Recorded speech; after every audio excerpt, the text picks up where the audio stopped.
സർവശക്തനായ പിതാവും ആകാശത്തിൻ്റെയും ഭൂമിയുടെയും സൃഷ്ടാവുമായ ദൈവത്തിൽ ഞാൻ വിശ്വസിക്കുന്നു. അവിടുത്തെ ഏകപുത്രനും ഞങ്ങളുടെ കർത്താവുമായ ഈശോ മിശിഹായിലും ഞാൻ വിശ്വസിക്കുന്നു.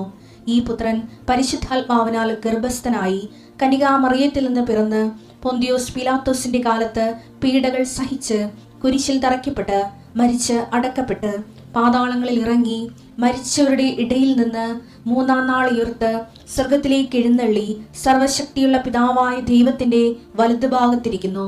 അവിടെ നിന്ന് ജീവിക്കുന്നവരെയും മരിച്ചവരെയും വിധിക്കുവാൻ വരുമെന്നും ഞാൻ വിശ്വസിക്കുന്നു. പരിശുദ്ധാത്മാവിലും ഞാൻ വിശ്വസിക്കുന്നു. വിശുദ്ധ കത്തോലിക്കാ സഭയിലും പുണ്യവാന്മാരുടെ ഐക്യത്തിലും പാപങ്ങളുടെ മോചനത്തിലും ശരീരത്തിന്റെ ഉയർപ്പിലും നിത്യമായ ജീവിതത്തിലും ഞാൻ വിശ്വസിക്കുന്നു. ആമേൻ. സുഖസ്ഥനായ ഞങ്ങളുടെ പിതാവേ, അങ്ങയുടെ നാമം പൂജിതമാകണമേ. അങ്ങയുടെ രാജ്യം വരണമേ. അങ്ങയുടെ തിരുമനസ് സ്വർഗത്തിലെ പോലെ ഭൂമിയിലും ആകണമേ. അന്നു വേണ്ടുന്ന ആഹാരം ഇന്ന് ഞങ്ങൾക്ക് തരണമേ. ഞങ്ങളോട് തെറ്റ് ചെയ്യുന്നവരോട് ഞങ്ങൾ ക്ഷമിക്കുന്നത് പോലെ ഞങ്ങളുടെ തെറ്റുകൾ ഞങ്ങളോടും ക്ഷമിക്കണമേ. ഞങ്ങളെ പ്രലോഭനത്തിൽ ഉൾപ്പെടുത്തരുതേ, തിന്മയിൽ ഞങ്ങൾ രക്ഷിക്കണമേ. ആമേൻ. നന്മ നിറഞ്ഞ മറിയമേ, സ്വസ്തി. കർത്താവ് അങ്ങയുടെ കൂടെ സ്ത്രീകളിൽ അങ്ങ് അനുഗ്രഹിക്കപ്പെട്ടവളാകുന്നു. അങ്ങയുടെ ഉദരത്തിൻ ഫലമായി ഈശോ അനുഗ്രഹിക്കപ്പെട്ടവനാകുന്നു. പരിശുദ്ധ മറിയമേ, തമ്പുരാന്റെ അമ്മേ, പാപികളായ ഞങ്ങൾക്ക് വേണ്ടി ഇപ്പോഴും ഞങ്ങളുടെ മരണസമയത്തും തമ്പുരാനോട് അപേക്ഷിക്കണമേ. ആമേൻ. കർത്താവേ, നിന്റെ ഉന്നതമായ നാമത്തിന് സ്വസ്ഥം ചെയ്യുന്നു. കർത്താവേ, നിന്റെ വിശുദ്ധ പൗരോഹിത്യത്തെ മഹത്വപ്പെടുത്തണമേ. കർത്താവേ, സഭയിലുള്ള സാന്നിധ്യം പ്രകടമാക്കണമേ. 40 വർഷം ഞാൻ അർപ്പിച്ച കുർബാനയുടെ യോഗ്യതയാണ്.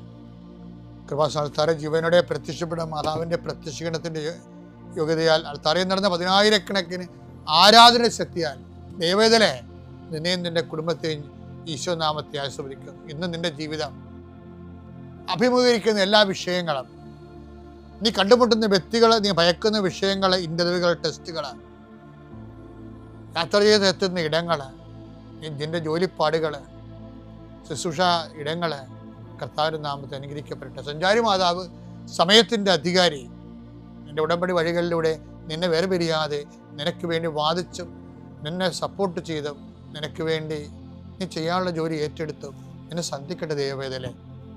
പിതാപുത്രനും പരിശുദ്ധ അമ്മയ്ക്കും ഈശോയ്ക്കും എന്നെ പ്രത്യക്ഷീകരണത്തിൻ്റെ സാക്ഷിയാക്കി മാറ്റിയതിന് ഞാൻ പ്രത്യേകം നന്ദി പറയുന്നു.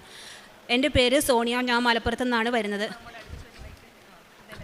ഇതെൻ്റെ ഹസ്ബൻഡ്, ഇതെൻ്റെ ചേച്ചി, ഇത് ചേച്ചിയുടെ മകൻ. എൻ്റെ വിവാഹം ഉറപ്പിക്കുന്നതിൻ്റെ കുറച്ച് ദിവസങ്ങൾക്ക് മുമ്പ് ഞാൻ വണ്ണം കുറയ്ക്കാൻ വേണ്ടി ഒരു ഹോസ്പിറ്റലിലേക്ക് പോവുകയും അവിടെ ഡയറ്റീഷ്യനെ കണ്ടിട്ട് വണ്ണം ഒരു 4 കിലോ വരെ കുറഞ്ഞു. അപ്പോൾ എൻ്റെ വയറിൻ്റെ റൈറ്റ് സൈഡിൽ ഒരു തടിപ്പ് അനുഭവപ്പെടുകയും ലെഫ്റ്റ് സൈഡിൽ സോഫ്റ്റായിട്ടും റൈറ്റ് സൈഡിൽ ഹാർഡായിട്ടുമാണ് ഉണ്ടായിരുന്നത്. അതിനുശേഷം ആസ്ട്രോയെ കാണിച്ച് സ്കാൻ ചെയ്തപ്പം ഒവേറിയൻ സിസ്റ്റ് ഉള്ളത് മനസ്സിലായി. പക്ഷേ ഒവേറിയൻ സിസ്റ്റ് 14 സെൻറ്റിമീറ്റർ ആയിരുന്നു ഉണ്ടായിരുന്നത്.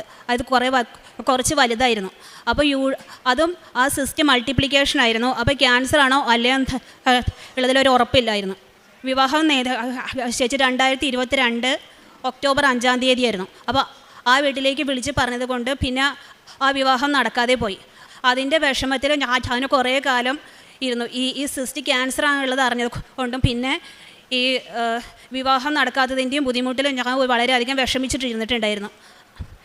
പിന്നെ 2022 ഞാൻ ഒരു ചികിത്സയ്ക്കും പോയിട്ടുണ്ടായിരുന്നിട്ടില്ല.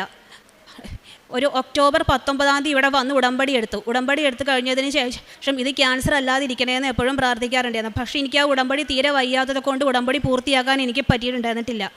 ഇന്ന് എൻ്റെ ചേച്ചിയാണ് ഉടമ്പടി എടുത്തത്. 2023 സെപ്റ്റംബർ മാസത്തിലാണ് ആ ഒവേറിയൻ സിസ്റ്റ് റിമൂവ് ചെയ്തത്. അപ്പോൾ 14 സെൻറ്റിമീറ്ററിൽ നിന്ന് അത് 40 സെൻറ്റിമീറ്റർ ആയിട്ട് വലുതായിട്ടുണ്ടായിരുന്നു. അതായത് MRI സ്കാനിങ്ങിൻ്റെ ആ സ്കാനിങ്ങിൻ്റെ ഉള്ളിലേക്ക് കയറ്റാൻ പോലും കഴിയാത്ത വിധത്തിൽ അത്രയും വലുതായിട്ടായിരുന്നു സിസ്റ്റ് ഉണ്ടായിട്ടുണ്ടായിരുന്നത്.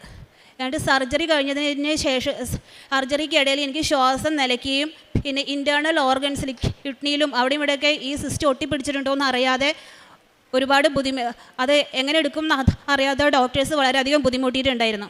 അപ്പോൾ പപ്പയോടും ചേച്ചിയോടും ഡോക്ടേഴ്സ് വന്നിട്ട് പ്രാർത്ഥിക്കാൻ പറഞ്ഞു.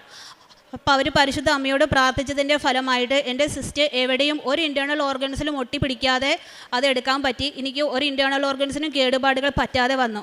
പിന്നെ ബയോപ്സിക്ക് കൊടുത്തപ്പം അതിൽ ക്യാൻസർ ഒന്നും, ഒരു വർഷമായിട്ടും അതിൽ ക്യാൻസറിൻ്റെ ഒരു സെല്ല് പോലും ഇല്ലായിരുന്നു.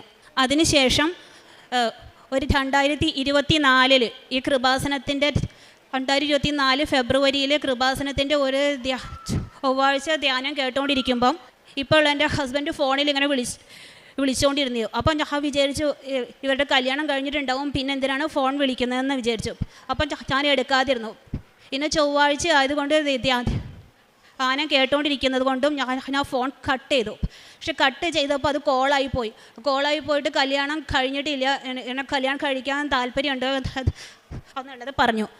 എനിക്ക് എൻ്റെ രോഗം ഈ സിസ്റ്റ് ക്യാൻസർ അല്ലാതെ ഇരുന്നതിനും ആ വലിയ സിസ്റ്റ് ഒരു ഇൻറ്റേർണൽസ് ഓർഗൻസിനും കേടുകൂടാതെ എടുക്കാൻ പറ്റിയതിനും അവൻ ആഗ്രഹിച്ചതുപോലെ എൻ്റെ വിവാഹം നടത്തി തന്നതിനും മുടങ്ങിപ്പോയ വിവാഹം തന്നെ നടത്തി തന്നതിനും അവന് മാതാവിനും ഈശോയോടും നന്ദി പറയുന്നു.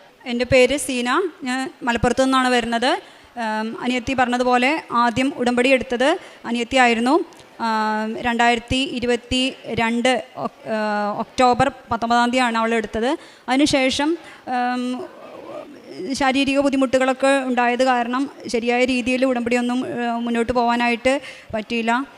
പിന്നെ പപ്പ വന്ന് എടുക്കാമെന്ന് വിചാരിച്ചപ്പം പപ്പയ്ക്ക് പ്രായം കൂടുതലായത് കാരണം ഉടമ്പടി എടുക്കാൻ പറ്റിയില്ല.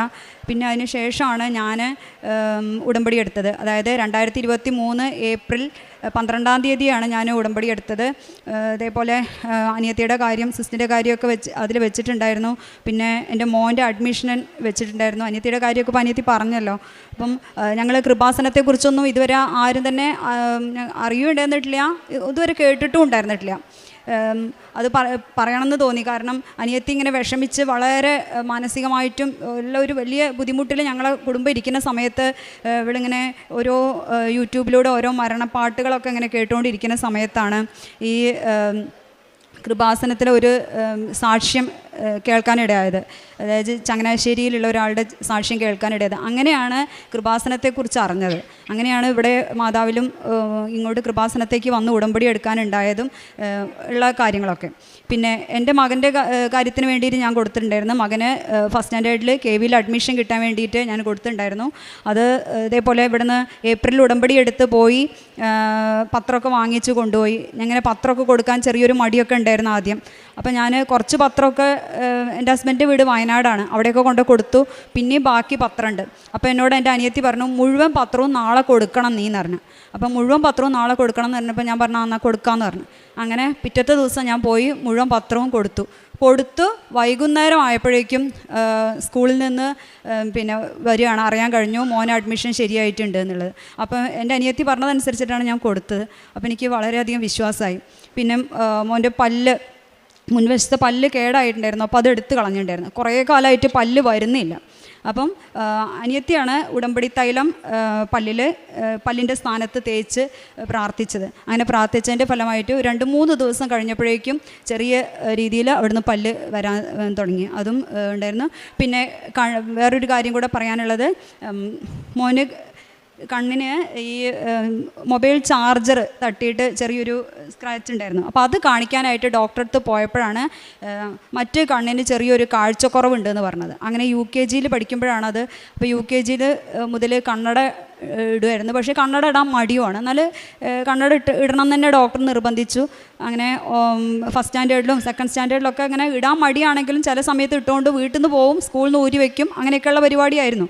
അങ്ങനെ അതായത് 3rd സ്റ്റാൻഡേർഡിൽ പഠിക്കുമ്പം ഒരു ജൂണിൽ ഇതേപോലെ ഒരു ഐ ക്യാമ്പായിട്ട് അവിടെ സ്കൂളിൽ നടന്നൊരു ടെസ്റ്റ് നടന്നപ്പോഴും ഡോക്ടർ പറഞ്ഞു കണ്ണിന് ചെറിയൊരു പ്രശ്നമുണ്ട്, അപ്പോൾ ഡോക്ടറെ ഒന്ന് കാണാൻ വരണം എന്ന് പറഞ്ഞു.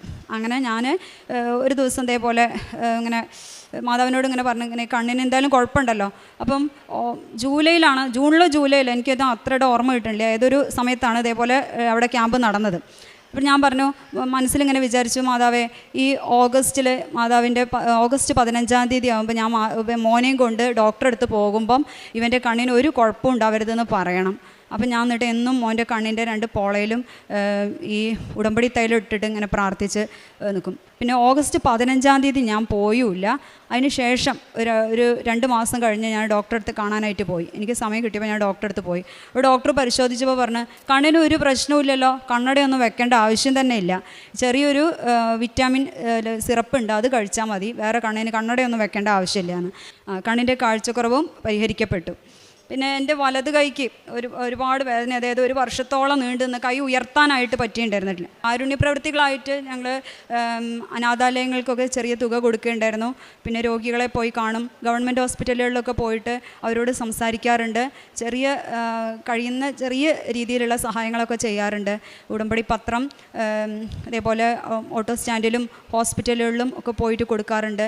ചിലരൊക്കെ നിരസിക്കും, എന്നാലും ബാക്കിയുള്ളവർക്കൊക്കെ കൊടുത്ത് അങ്ങനെ പ്രേക്ഷിത പ്രവർത്തനം നടത്തുന്നുണ്ട്. കുർബാനയ്ക്കൊക്കെ എല്ലാ ദിവസവും കഴിയുന്ന രീതിയിൽ പോവാറുണ്ട്, പ്രാർത്ഥന ചൊല്ലാറുണ്ട്, ബൈബിൾ വായനയുണ്ട്. ഇതൊക്കെയാണ്.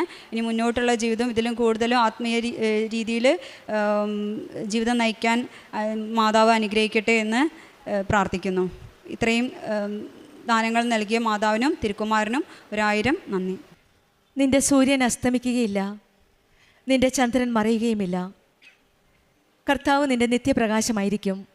നിന്റെ വിലാപദിനങ്ങൾ അവസാനിക്കും. യെശയ്യാ പ്രവാചകൻ്റെ പുസ്തകം 60-ാം അധ്യായം 20-ാം വചനമാണ്. ദൈവത്തിൻ്റെ വാഗ്ദാനമാണ് ഉടമ്പടി. നിത്യപ്രകാശവും സ്ഥിരമായ സന്തോഷവുമാണ് ഉടമ്പടിയിലൂടെ നമുക്ക് വാഗ്ദാനം ചെയ്യുന്നത്. അസ്തമിക്കാത്ത സൂര്യൻ, ജീവിതത്തിലെ അന്ധകാരങ്ങൾക്കും ദുഃഖങ്ങൾക്കും ഇനി അധികാരമില്ല. കർത്താവാണ് നമ്മുടെ നിത്യപ്രകാശം. ഉടമ്പടി ഒരു വിശ്വാസബന്ധമാണ്. വിശ്വാസത്തോടെ പ്രാർത്ഥിക്കുമ്പോൾ ഉടമ്പടി മക്കളുടെ ജീവിതത്തിൽ ഇരുട്ടിനെ വെളിച്ചമാക്കുന്ന ആ ദൈവത്തിൻ്റെ സാന്നിധ്യമാണ് നാം മനസ്സിലാക്കാൻ സാധിക്കുന്നത്. സീനായും സോണിയായും നമ്മളോട് പങ്കുവച്ചത് അവരുടെ ജീവിതത്തിലുള്ള ദൈവാനുഭവമാണ്, ആ നിത്യപ്രകാശത്തിൻ്റെ അനുഭവം. സീന പറഞ്ഞതുപോലെ വിവാഹം ഉറപ്പിച്ച് എല്ലാം തയ്യാറായി നിൽക്കുമ്പോഴാണ് ഓവറൈൻ സിസ്റ്റ് 14 cm കണ്ടുപിടിക്കുന്നത്. വളരെ തളർന്ന നിമിഷങ്ങളാണ്. അന്ധകാരങ്ങളുടെ ദിവസങ്ങൾ, സൂര്യൻ മറഞ്ഞു പോയ നിമിഷങ്ങൾ. ആ ദിവസങ്ങളിൽ എല്ലാം നഷ്ടപ്പെട്ടു എന്ന് വിചാരിച്ചപ്പോഴാണ് എവിടെ നിന്ന് ഒരു യൂട്യൂബിൽ കൂടി കൃപാസനം അമ്മയെപ്പറ്റി അറിയുന്നത്. പരിശുദ്ധ അമ്മ ജീവനോടെ പ്രത്യക്ഷപ്പെട്ട ഈ ആലയത്തിൽ വന്ന് ഉടമ്പടി എടുക്കുകയും പിന്നീട് പ്രാർത്ഥിക്കുകയും ചെയ്തതിൻ്റെ ഫലമായിട്ട് വീണ്ടും ഒക്ടോബർ 19-ാം തീയതി ഉടമ്പടി എടുത്ത് ടെസ്റ്റ് ചെയ്യാൻ പോയപ്പോൾ ഉടമ്പടി എടുത്ത് ടെസ്റ്റ് ചെയ്തപ്പോഴാണ് ഒരേ ഒരു നിയോഗമാണ് വെച്ചത്. പരിശുദ്ധ അമ്മയോട് പ്രാർത്ഥിച്ചു, അമ്മേ ഇത് ക്യാൻസർ ആവരുതേ എന്ന്. വിവാഹം നിശ്ചയിച്ചത് മാറിപ്പോയി. 14 cm ഉണ്ടായിരുന്ന സിസ്റ്റ് ഇപ്പോൾ 40 cm ആയി.